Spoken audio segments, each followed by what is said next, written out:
Alhamdulillah, wassalatu wassalam ala rasulillah. All praise is due to Allah, and may Allah's peace and blessings be on the last messenger of Allah.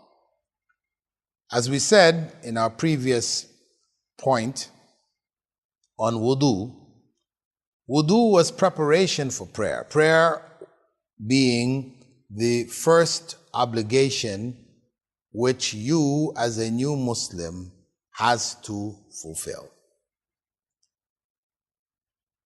We looked at that preparation, which is the washing up, ablution, known as wudu. Now we're going to look at the prayer itself. How do we make this prayer? We said that the prayer had to be now because you're in a time for prayer. You're in the time frame for prayer. For men, this prayer should be in the masjid. So the people at the Islamic Center or who are with you would take you to the mosque and make the prayer there. Or if you're already in the mosque, they would, after your declaration of faith, then they would lead you in prayer, show you how to make the prayer.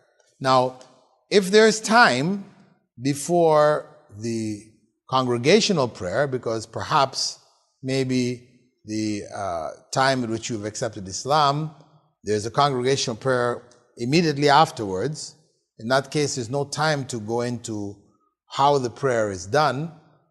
So you just go with them and follow them in the mosque.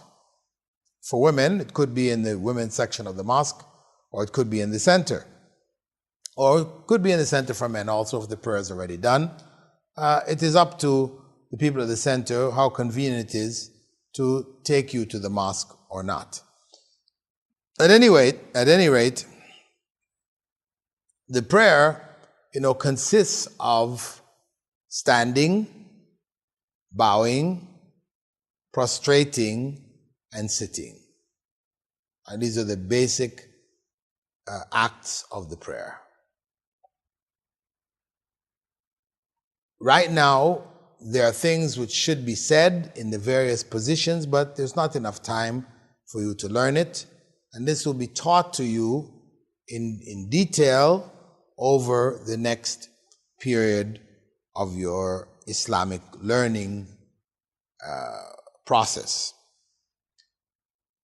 What you need to know, however, is that once you are in the prayer,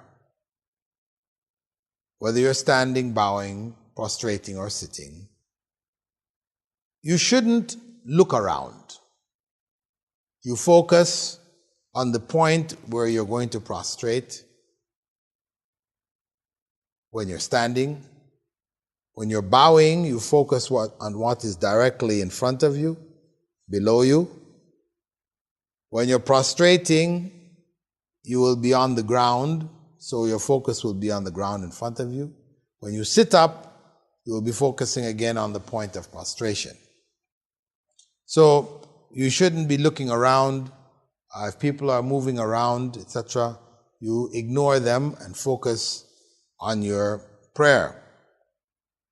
And you shouldn't fidget, check your watch or do other things, scratch yourself.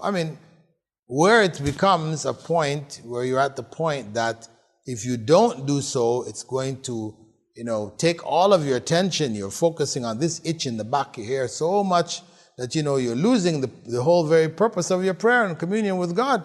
Okay, scratch, get it out of the way. But be careful, because of course, once you scratch, you start to find another scratch, and then another scratch, and then next thing you know, you're scratching all the time. So, you just do it where it's absolutely necessary. Beyond that, leave it, ignore it.